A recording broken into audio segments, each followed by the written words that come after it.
Please please, உங்க புருஷனோட குழந்தை என் வயித்துல வளருது, என்ன கொன்னுடாதீங்கக்கா. அக்ஷயா, அக்ஷயா மருமகளே, ஏன் இப்படி தரையில படுத்திருக்க? ஒன்னும் ஆகாது, யூ டோன்ட் வரி. எந்திரிமா மருமகளே. என்னது, அந்த அத்தை எதுக்கு அக்ஷயாவை மருமகளேன்னு கூப்பிடுறாங்க? பிரகாஷ், நான் தான் உங்க வைஃப். உங்க அம்மா எதுக்கு இவள இந்த வீட்டு மருமகன்னு சொல்றாங்க? என்னதெல்லாம்? அவன்கிட்ட ஏன் கேக்குற? நான் சொல்றேன் கேட்டுக்கோ. ஏன்னா நீ ஒரு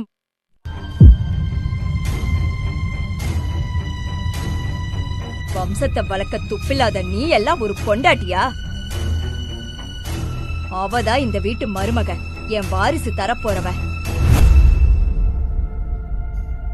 பிரகாஷ், அக்ஷயா வயித்துல வளர்ற குழந்தை அது உங்களோடதா? ஆமா, இனிமே அக்ஷயா தான் என் கூட இருப்பா. நீ டிவோர்ஸ் கொடுத்துட்டு இங்கிருந்து கிளம்பலாம். பிரகாஷின் அந்த பதிலை கேட்ட நித்யாவின் மனது சுக்குநூறாக உடைந்து சிதறியது. தன் சொந்த தங்கையாகவே நினைத்து பாசம் காட்டியவள் இன்று தன் கணவனுக்கே இரண்டாம் தாரமாக வந்து நிற்பதை அவளால் ஜீரணிக்க முடியவில்லை. வெக்கமால? நீ எல்லாம் ஒரு பொம்பளையா? உன் சொந்த அக்கா வாழ்க்கையை அழிக்க உனக்கு அசிங்கமா இல்ல? மறந்து போச்சா நானும் மாமாவும் எவ்வளவு கஷ்டப்பட்டு உன்னை வளர்த்தோன்னு?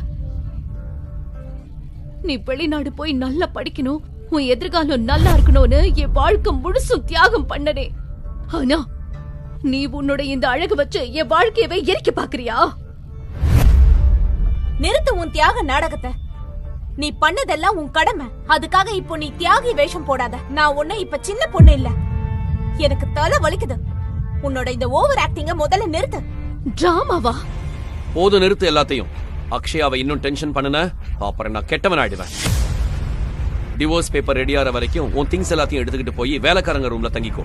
அக்ஷயாவை நீதான் கவனிச்சுக்கணும், புரிஞ்சுதா? ஆமா கண்ணா, நீ சொல்றதுதான் சரி. என் வம்சத்தை வளர்க்க போற மருமகளுக்கு எந்த குறையும் வரக்கூடாதுன்னு இவகிட்ட சொல்லிடு. இல்லனா இவளை நான் சும்மா விட மாட்டேன். ஒரு பொண்ணா இருந்துட்டு இன்னொரு பொண்ணை இவ்ளோ கேவலமா எப்படி உங்களால பேச முடியுது? எனக்கு தாயாகிற தகுதி இல்லனா அதுக்கு IVF மாதிரி எவ்வளவோ வழி இருக்கு. அதுக்காக என் வாழ்க்கையை அழிக்க வேண்டிய அவசியம் இல்லையே. அத்தை, நீங்களும் ஒரு வாரிசு வேணும்னு ஆசைப்பட்டதானே அக்ஷயா கூட சேர்ந்து இந்த மாதிரி பண்றீங்க. ஆனா நான் மனசார வேண்டிக்கிறேன், நீங்க எதிர்பார்க்கிற இந்த வாரிசு கனவு என்னைக்குமே நிறைவேறாது. போதும், நிறுத்து. ஒரு வார்த்தை பேசாத. உன் திங்ஸ் எடுத்துட்டு சர்வெண்ட் ரூமுக்கு போ, புரிஞ்சுதா? பிரகாஷ், பிரகாஷ், நான் உன்னோட வைஃப். டிவோர்ஸ் ஆகிற வரைக்கும் தான் நீ என் வைஃப். வா போகலாம். பிரகாஷின் அலட்சியத்தை மௌனமாக ஏற்றுக்கொண்டு நித்யா தன் அறைக்குள் நுழைகிறாள். சிறு வயதிலிருந்தே அமைதி அவளுக்கு அடையாளமாகி போனது. நீண்ட நாட்களுக்கு முன்பே தாயை இழந்த நித்யாவை அந்த தாய்மையின் ஏக்கம் தெரியாமல் வளர்த்தவர் அவளுடைய மாமா. சென்னையின் ஒரு சிறிய அறையில் வறுமை வாட்டினாலும் பாசத்திற்கு மட்டும் குறைவிருக்கவில்லை. அங்குதான் தன் மாமா மகள் அக்ஷயாவுடன் வளர்ந்தாள் நித்யா. தன் படிப்பை தியாகம் செய்து நித்யாவை படிக்க வைத்த மாமாவின் தியாகத்திற்கு மத்தியில் அக்ஷயாவின் உருவில் ஒரு தீரா பகை வளர்ந்தது. இன்று நித்யாவின் புகுந்த வீட்டில் அவளை தன் கணவனிடமிருந்து பிரிக்கவும் அவமானப்படுத்தவும் அக்ஷயா விஷத்தனமான சதித்திட்டங்களை தீட்டி வருகிறாள். பிரகாஷ் பேபி, பிரகாஷ் பேபி, தொண்டை ரொம்ப காஞ்சு போயிருக்கு. நித்யா, போய் அக்ஷயாக்கு குடிக்க ஜூஸ் கொண்டு வா. அக்ஷயாவின் முகத்திரையை கிழித்து எறிய வேண்டும் என்ற ஆத்திரம் நித்யாவின் மனதிற்குள் எரிமலை போல பொங்கியது. ஆனால் அக்ஷயாவின் வயிற்றில் வளரும் அந்த உயிர் மற்றும் பிரகாஷின் கட்டுக்கடங்காத கோபத்தை நினைத்து பார்த்து நித்யா தன்னைத்தானே கட்டுப்படுத்திக் கொள்கிறாள்.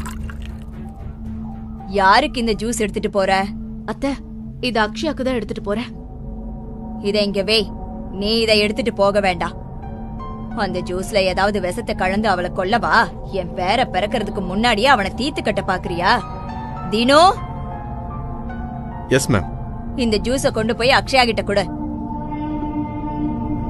அத்தை, நான் பிரகாஷ் மனசு ஜெயிக்க எவ்வளவோ ட்ரை பண்ண. ஆனா அவர் என் பக்கத்துல கூட வரல. இதுக்கு நான் என்ன பண்ண முடியும்? நீ ஒரு படிக்காத முட்டாள். உன்னையெல்லாம் என் வீட்டு நாய் கூட நெருங்காது. உனக்கு அழகுனா என்ன, நாகரிகம்னா என்னன்னு தெரியுமா? உன் தங்கச்சிய பார்த்து ஏதாவது கத்துக்கோ. என் மாமனாருக்கு உன்கிட்ட என்ன பிடிச்சதுன்னு தெரியல. என் மகன் வாழ்க்கைய வீணடிச்சிட்டாரு. படிக்காத தற்குறிய கூட்டிட்டு வந்து இந்த அரண்மனையில உட்கார வச்சுட்டாரு. போதும், இன்னும் கொஞ்ச நாள்ல பிரகாஷ் உன்னை விவாகரத்து பண்ணிட்டு அக்ஷயாவை கல்யாணம் பண்ணிப்பா. இப்போ எதுக்கு இங்க நின்னு வேடிக்கை பாக்குற? பெனாயில் எடுத்துட்டு வந்து வீட்டை கிளீன் பண்ண.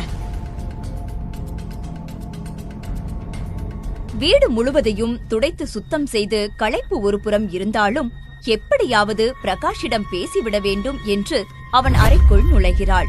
தன் மனதிற்குள் தைரியத்தை வரவழைத்துக் கொண்டு அவனிடம் பேசத் தொடங்குகிறாள். பிரகாஷ், உங்களுக்கும் எனக்கும் இடையில இருக்கிற ரகசியம் உங்களுக்கு நல்லாவே தெரியும். அதையும் மீறி நீங்க அக்ஷயாவை கல்யாணம் பண்ணிக்க போறீங்களா? நீ அப்படி நினைச்சா இங்கிருந்து கிளம்பலாம். உன்னோட தந்திரத்தால எதையாவது சாதிக்கலாம் நினைச்சா அது நடக்காது. நீ நினைக்கிறது நடக்க நான் விட மாட்டேன். தந்திரமா? பிரகாஷ், உங்க தாத்தா அந்த நிபந்தனைய போடலனா நான் உங்களை கல்யாணம் பண்ணிருக்கவே மாட்டேன். எனக்கு எல்லாம் தெரியும் நித்யா. உன்ன மாதிரி குடிசையில வளர்ற பொண்ணுங்களுக்கு புத்தி எப்படி இருக்கும்னு எனக்கு நல்லாவே தெரியும். நித்யாவின் வார்த்தைகளில் இருந்த நியாயத்தை புரிந்து கொள்ள மறுத்த பிரகாஷ் கோபத்தோடு அறையை விட்டு வெளியேறினான். நித்யா வழக்கமாக படுக்கும் படுக்கை இன்று அவளுடைய தங்கை அக்ஷயா ஆதிக்கத்துடன் படுத்திருந்தாள். எரியும் நெருப்பில் எண்ணெய் ஊற்றுவது போல அக்ஷயா ஒரு கொடூரமான திட்டத்தை தீட்டினாள். இப்ப இருக்க உண்மையான கச்சேரி. நித்யா, எதுக்கு சோப்பு தண்ணியை தரையில கொட்டி வச்சிருக்க? நான் இப்போ விழுந்திருப்பேன். பிரகாஷ், பிரகாஷ், பிரகாஷ், இங்க பாருங்க. பிரகாஷும் அவன் அம்மாவும் பதறிக்கொண்டு ஓடி வருகிறார்கள். பிரகாஷ், இவ என்ன தள்ளி விட்டு என் குழந்தைய அழிக்க பாக்குறா. பிரகாஷ், நான் தண்ணிய கொட்டல. வாய மூடு. எதுக்கு பேசுறியா? அம்மா, எந்த சூழலிலும் நித்யாவை இந்த வீட்டை விட்டு வெளியேற பிரகாஷ் அனுமதிக்க மாட்டான் என்று அவள் மனம் நம்பியது. இப்பவே என் வீட்டை விட்டு வெளியே போ. பிரகாஷ், ப்ளீஸ், நான் எங்க போவேன்? நான் உங்க பொண்டாட்டி. ப்ளீஸ் என்ன இப்படி பண்ணாதீங்க பிரகாஷ். நீங்க எப்படி சொல்றீங்களோ நான் அப்படியே வாழறேன். ஆனா வீட்டை விட்டு துரத்துறாதீங்க. Please, please, please, please, please, please Prakash, please. நான் இப்ப எங்க போவேன்? தான் விரித்த சதிவளை இவ்வளவு கச்சிதமாக பழித்ததை எண்ணி அக்ஷயா தன் மனதிற்குள் வஞ்சகமாக சிரித்துக் கொண்டாள். தன் பாதையில் இருந்த முள் நிரந்தரமாக அகற்றப்பட்டு விட்டது என்று அவள் மமதையில் மிதந்தாள்.